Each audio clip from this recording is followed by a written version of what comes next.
going to progress on to our first panel of the day. It's entitled What's Next for ASEAN?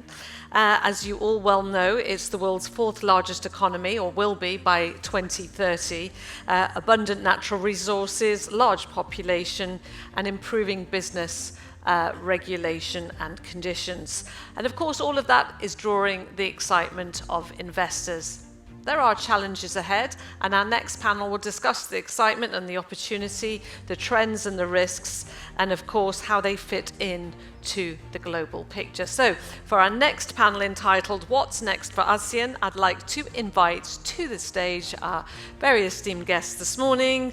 Poonam Balan, she's the founding partner of Tact and Invest Group, and Diversity is Power. Focusing on brand and organisational restructuring. Please take a seat. Brilliant. Right underneath your name. Ashish Punjabi, well-known COO of Jackie's Group of Companies. For those that you don't know, he oversees a wide range of businesses, including visitor management, 3D printing. We could go on, the list is enormous. But also very actively known for his mentorship of startups and leading industry groups. They will be joined on the stage by Dee Poon, the President and Brands and Retailing of Tessellation. So please come on to the stage. I know it's a long walk. She's a board member and advisor in arts, business and social impact, and a young global leader and advocate for sustainability and, of course, entrepreneurship. Finally, Tony Averb, founding partner of Carbonless Asia, obviously involved in decarbonisation efforts in Asia and supporting those scalable carbonless technologies. This is all going to be ably moderated by someone we know well from yesterday, Yan Duan, the founder of Simple Steps. Just in case you missed her yesterday, she transforms complex data into compelling narratives. So enjoy your panel. Thank you, Sarah, for the kind introduction, and good morning, everyone. So, yesterday, we had an interesting session about Africa, Unlocking Africa's session, which I find was I learned a lot about Africa. And this morning, we're gonna learn a lot about ASEAN from our panelists there. And we know that ASEAN is on its way to become the fourth largest economy as a trading bloc. It's not with 10 countries. And so for people from outside who doesn't know a lot about the region, my first question goes to Poonam. You used to be a consultant for the Prime Minister's unit at Malaysia. So instead of a minister's introduction of ASEAN to our audience, can you do a more like a personal intro of ASEAN to us first? Yes. Thank you very much for having me. Selamat pagi, good morning in Malay.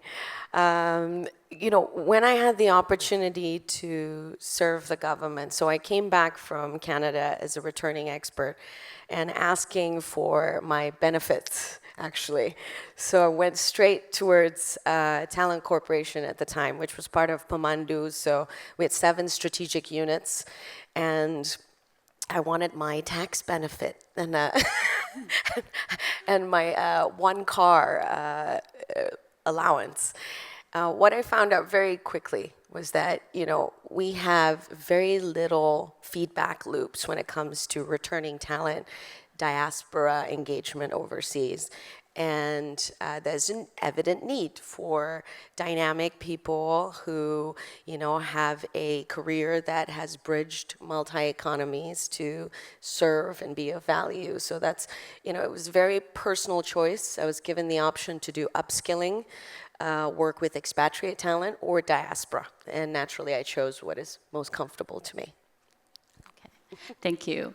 And so my first questions to all my panelists, and maybe you can give a little bit introduction of your background, and then tell us, many of us are if they're looking to do business in ASEAN, so what are the biggest opportunity in the region that you think they should know? So I want to start with Dee. You want to go first? Good morning, everybody. I'm Dee Poon. I'm from Hong Kong, and most of the time I build brands. But Tessellation is a new company, and we actually have 3 areas of focus: manufacturing, which we do in Vietnam, brands and retailing, starting in China, Hong Kong, and moving into ASEAN from this year, and technology investment as well as incubation around sustainable manufacturing and digitization. So what's next for ASEAN? I think, we live in a world right now that is in perma-crisis, that is in perma-chaos.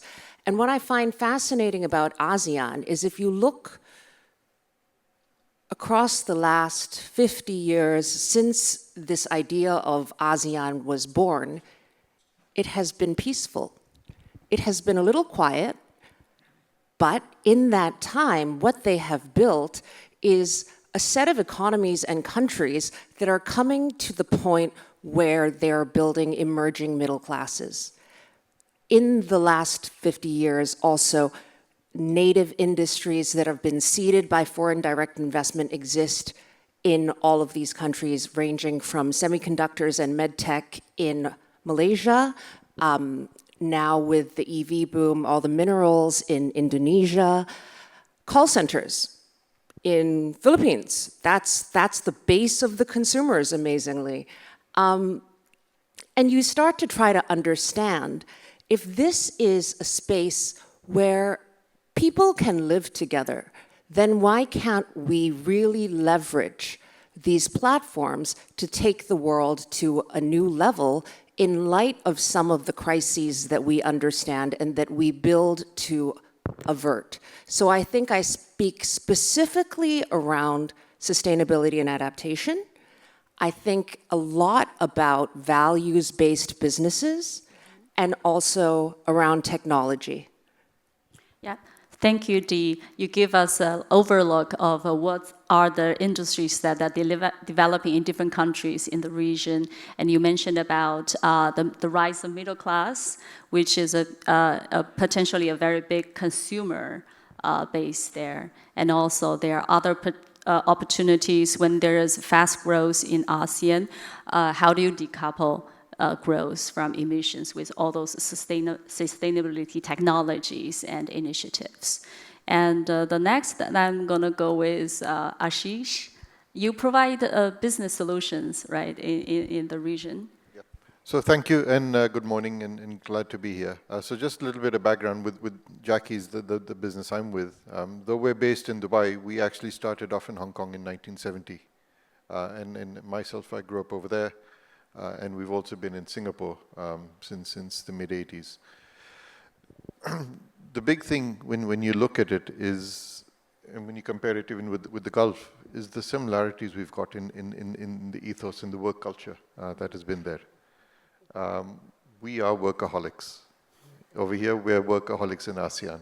Mm-hmm. You go to Europe, you go to the other parts of the world, and they're looking at when does the weekend come. We're working. Most of the time over here. And I think that is the big driver of what happens. Mm-hmm. Because and we do it over food. Yeah, yeah. And I think the one big thing which I've been seeing with the ASEAN region, apart from the trade opportunities, apart from everything else, is the divergence of cultures and how these cultures are starting to move internationally. Yeah. We were discussing it earlier this morning, and you look at the boom in tourism that's happening over there. But the export of what's coming out of there. Korean fried chicken is everywhere. Yeah. K-pop is everywhere. K-dramas are everywhere. Indonesia today is one of the largest producers of films, especially the horror category. That's sort of been their niche. And we start to see that class of consumerism spreading its ways across the world. With the technologies that are there today, with the OTT platforms, with all the digital means that are there, we see that shift in consumerism happen.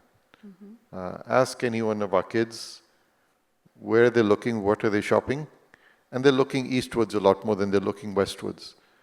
And I think this is really where the big opportunity comes in, because we understand those cultures a lot better in this region, and they understand us a lot better. And I think this is where we're starting to see as the big opportunity of where we can work together in that part of the world. Yeah, thank you, Ashish. You mentioned about diversity in culture is actually a big opportunity itself, right? Yeah, and but I want to add to another question to you. You know, as a employer, that you have employees both in UAE as well as in ASEAN. What do you think about the talents, as Punan previously mentioned about talent? So there is no shortage of talent in the ASEAN region. I think the bigger issue at the moment has been the imbalance within there. Within ASEAN, you've got certain countries that are starting to age, and that population is aging a lot quicker. You go to Singapore, people get married in their 30s, typically. I mean, that was the case 15 years ago. That's getting even later now. So the number of kids they're having are even less. And as that population starts to age, I think even with our business in Singapore, we start to see the bigger challenge is getting young people in, because young Singaporeans aren't as many over there. Now, when I compare it with the Gulf and what we've done in Dubai, is we've been very open in terms of bringing in young people over here. We've got a lot of young talent. But it's not that young talent doesn't exist in ASEAN. It's about finding them in the right countries. So you go to Malaysia, you go to Indonesia, you go to Thailand, there's no shortage of young people over there.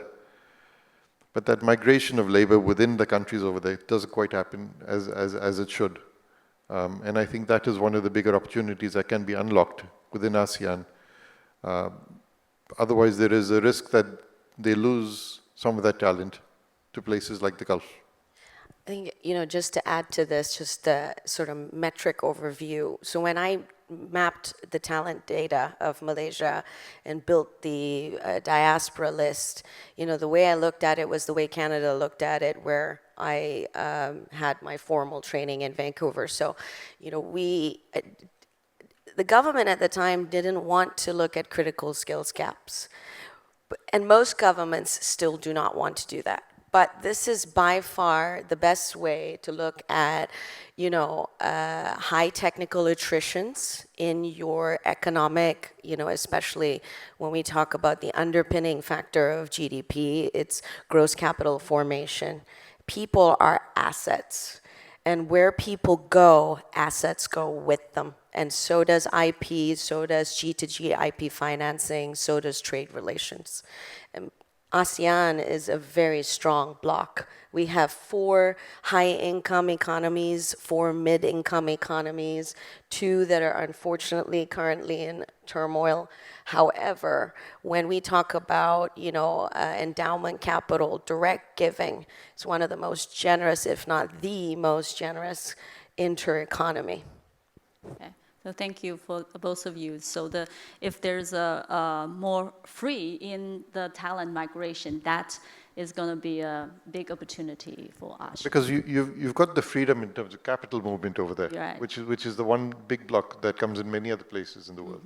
So capital is not a problem. Yeah, but the talent. The Mobility. The mobility of talents. Okay.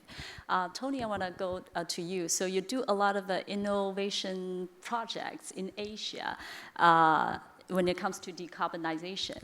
And what do you think is the biggest opportunities that are, within the decarbonization and that you think people are overlooked, they should be paying more attention to? All right, thank you. It's great to be here. Thank you for having me. It's great to see you all. My name is Tony Verb, founding partner of Carbonless Asia, and we indeed work with governments and leading corporations on their decarbonization strategies. We invest, we advise, we facilitate industrial decarbonization and cross-border opportunities. And across ASEAN, there are a lot of opportunities. Now, I like to say in general that the world is decarbonizing, and obviously in some countries and some regions it's faster and it's more obvious than others. In ASEAN, this is a relatively new process, and it's not happening at the same pace everywhere. Singapore happens to be a global leader in many ways when it comes to decarbonization-related strategies, investments. The country made it its priority to be looked at as a sustainability, innovation, and tech hub, and it achieved its status in a couple of years after setting that vision out. And obviously, Singapore is the financial hub of ASEAN. They wouldn't be doing this if they didn't see the opportunity across ASEAN, and it has been happening. Now, I must say that 5 years ago, when we contemplated the idea of launching a company like Carbonless, an investment fund like Carbonless, there were no Asian countries with a net zero commitment. And obviously, there was no ASEAN country with a net zero commitment. But by now, most of the countries have some kind of strategies, even if not commitments. So Asia is a very top-down kind of business culture. If the government sets out a vision, sets out a policy, the private sector follows one way or another. In different countries happens differently. In Thailand, for example, just to give one practical example, the government, the country doesn't have too much money to play with, but it allows the private sector to thrive through policies. In Singapore, it's a little bit different. The government has a lot of resources to play with, a lot of smart people, a lot of infrastructure to support business. Through Temasek, the Sovereign Wealth Fund, and GIC of Singapore, they actually have direct control over some of the biggest industrial players in the country. And there, the decarbonization happens across the board, and its impact is felt across ASEAN. So I like to say that in the context of decarbonization, there's opportunity in every single industry. Energy transition is a huge opportunity. The entire region is growing very fast. The energy demand, electricity demand is growing very fast. What I like to say as something that people overlook is the opportunity in the context of grid infrastructure, grid development, and the enablement of cross-border energy and electricity trade, which is absolutely unsolved in the region. Singapore has been leading a project and successfully concluded a project last year where it purchased electricity from Laos, green electricity from Laos, and it took the country and the related government agencies a couple of years to be able to purchase that electricity. And now they want to do the same thing, and now they are going through the same process again. Now, this is where the region and the economic bloc stands. There's a lot to do, but it's all happening. And I don't want to focus only on decarbonization. I just want to say to everyone, because you're here, you're interested in doing business with ASEAN, there is opportunity in ASEAN across the board. So I could give you the whole list of industries. There's a huge young population, a growing middle class. Indeed, there is need for capital, talent, know-how, technologies across the board. There are incredible opportunities to do cross-border business. So I will stop right there. Okay, thank you. I got a sense that there is a similar theme. When everyone's talking about ASEAN, you mentioned about Singapore, like playing a leading role right there. And then also you mentioned about there should be, even though ASEAN was like a very fragmented and not so centralized organization, and you advocate the free flow of talents and the connectivity of electricity, energy, or the flow of capital. So there needs to be more connected, even though maybe politically it was not so connected, but otherwise there needs a lot of a connection and a lot of flowing of capital and talents and energy as well in the regions are needed. Those are the opportunities, right? And Poonan, I want to go with you because you do a lot of private partner, public projects there. And I want to ask you about, because you advocate, the ESG or TFCD's application in those projects, and where do you see ASEAN play in that aspect? So Tact Invest Group, we invest in hardware, first of a kind technology and frontier technologies and industrial decarbonization. We focus heavily on green manufacturing and energy transition. When you compare the EU and ASEAN, that's probably the most comparable continental blocks. This is, EU is ASEAN's third trading partner after China and US, over 300 billion now, I think, being traded, and the FDIs are just getting stronger by the day. Most EU companies onshore onto ASEAN, so there's a lot of, GCF and GDP additives to gross national income as well. PPP has a really strategic role in decarbonization. And Malaysia has achieved something very interesting. A lot of the ASEAN economies are agriculture-based, and most of clean energy has been invested at Series D levels only in solar, funds like the MASE, and everyone's very active in this space, right?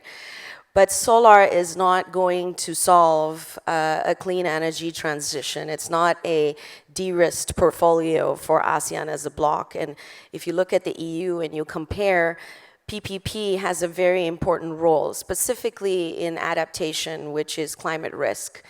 And climate risk adaptation strategies is a municipal, state, federal, capital balancing act. And so you've got all these economies, you have very nice federalized resources all in ASEAN. You don't have too much state-based, state versus federal politics like you do in EU. And so there's, only 10 countries to tackle, as opposed to, 10 plus 2 plus 5 plus 15 in the EU, and sub-regulations, right? So how does ESG fit into this? ESG is just a regulatory framework, and when I do this globally for about 8 trade commissioners around the world, I look at the tier 2 of SMEs to tier 1 growth, and I compare that against scope 1, scope 2. ASEAN has not achieved a level where scope 3 can be measured, because obviously scope 3 is not asset-based and not in the hands of the asset owner. In terms of reporting. So ASEAN is still very much at that stage of, should we go with penalization? Should we go with incentivized transformation? And when you look at all platforms, me being based in Germany, I see some of the best tying up supply chains, T1 to T3 suppliers, to scope 1 to scope 3. And ASEAN has done a better job in the commodities markets with futures and forwards, hedging against green bonds, sukuk finance in Malaysia. We are the champion of developing Islamic instruments. But we have not done a very good job in supply chain conversations with federalized, incentive models at a municipal or federal level. So there isn't enough of a feedback loop for scope 2 to talk to tier 2, and therefore we're not going down the food chain very well. So where has it left us? In the EU, you have the ETS market. We have a defined transactory record of carbon price. We're starting to define carbon price in risk transition. But then in ASEAN, my hope is we achieve a common trading carbon market soon. Because if we continue to do this on preferred instrumentations like futures, forwards, options, we don't allow retail participation on the investor level, we're going to get into trouble. Okay. I want to add to that. I think, it's very important to remember that ASEAN is a post-colonial region, and that we cannot address ASEAN from a Western lens. Now, of course, the global capital markets, this idea of global business, much of it is based on Western institutions and structures and frameworks. Okay. But when you look at ASEAN, you must understand that each country is developing through a process of their own development, that they're not only looking for growth, but they are trying to understand how to manage towards equitable growth in the future, right? I think we sometimes want to overlap the views that we use commonly because it is, quote, a global language. We think, ESG reporting, it's like math. We can just plug it onto anything and 1 + 1 should equal 2. But the truth is, when you look at how Asian people consider, whether it's from a large corporation side or from the government side, just remember that it's not necessarily the same set of metrics or ideas that are driving what other people may want in other parts of the world, and that you must be open to trying to understand how they're prioritizing. Because I think without that, then it's something that it's not that it's disrespectful, but that you just won't be able to get the bigger goals achieved. Tony, you want to add to that? Let me add to that as well, because I think something that Yen very well pointed out and was mentioned before, how diverse ASEAN is. I just want to underline one thing, that we are talking about a region with countries with different religions, different languages.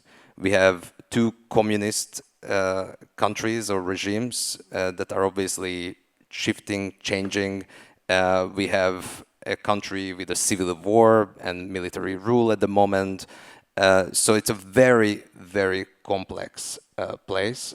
Typically, culturally, in all these countries, there's indeed, as Dee highlighted, huge care for the population and for just transition. And in Singapore, just transition as a term is one of the most important one that the country is pushing with on behalf of the entire region, on behalf of the entire global south. So just wanted to add all that, because I think in consideration of doing business with ASEAN, one needs to be aware of all this and also pick the right market and the right partners with a product market fit and in line with your priorities and business goals.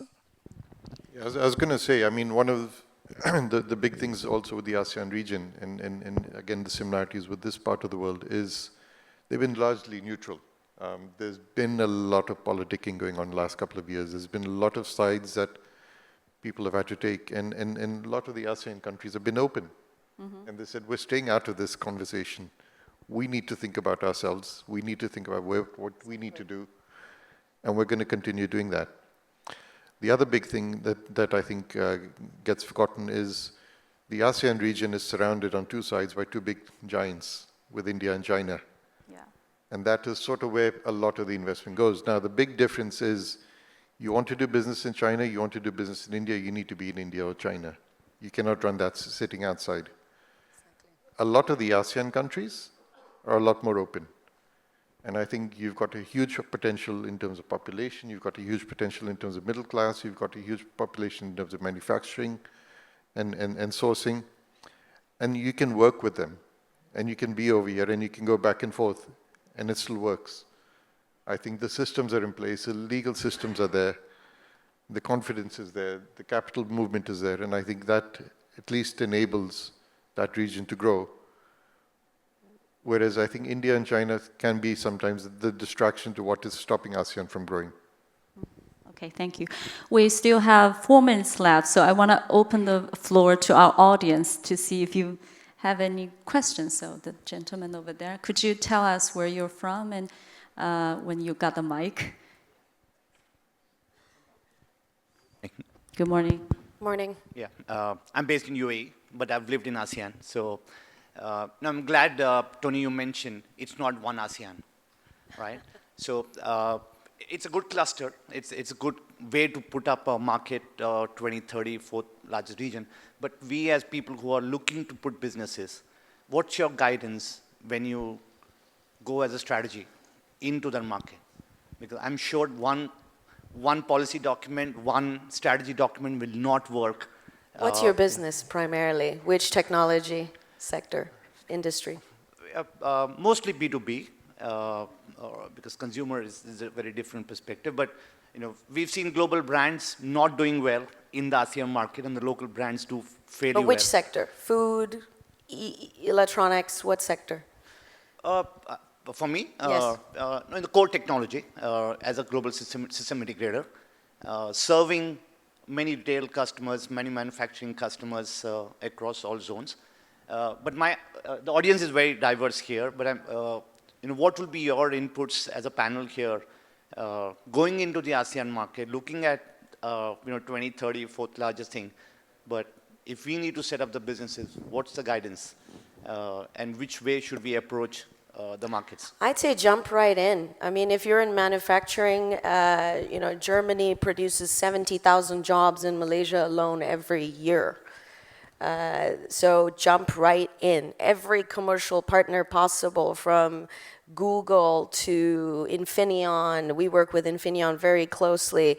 They're all offering resources. And ASEAN has a very open door policy. Everyone is wanting to, go beyond the EU brand of innovation. And we have our own particular style of being very welcoming. Yeah. The other thing I'd say is, for someone living over here, take advantage of what is available here. Dubai Chamber of Commerce, DP World.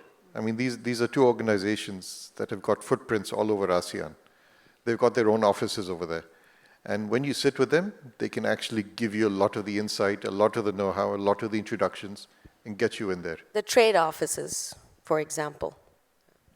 But I think the only way is to go and to spend time. And after you sort of hung out enough, you will know where your company and you will fit in, right? I don't think there's any, it's like trying to sail across an ocean. You just got to sort of try to feel it out, and then you'll find which path works for you. There's no perfect answer.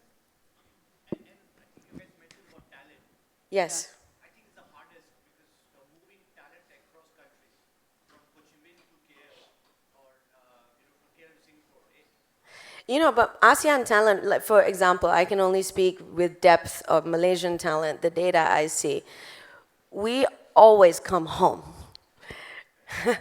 We always come home. One way or the other, we reinvest our capital, we build factories, we hire people, we always come home, So it is a very short journey compared to other diasporas in other economies. ASEAN folks always reinvest. 2 to 5 years, we're back. May I add probably an alternative answer to your question? One answer, and I'm a little bit biased here towards Singapore, is if you're trying to feel it out, I think Singapore is just an amazing place to start. It is in the heart of ASEAN, extremely well connected to the rest of the region. You can do business with other ASEAN countries, business people, corporations, in Singapore. From Singapore, you can hop over to Jakarta in about 45 minutes. Same applies to KL, and so on. But I must say that by now, Kuala Lumpur, Bangkok are developed great business hubs.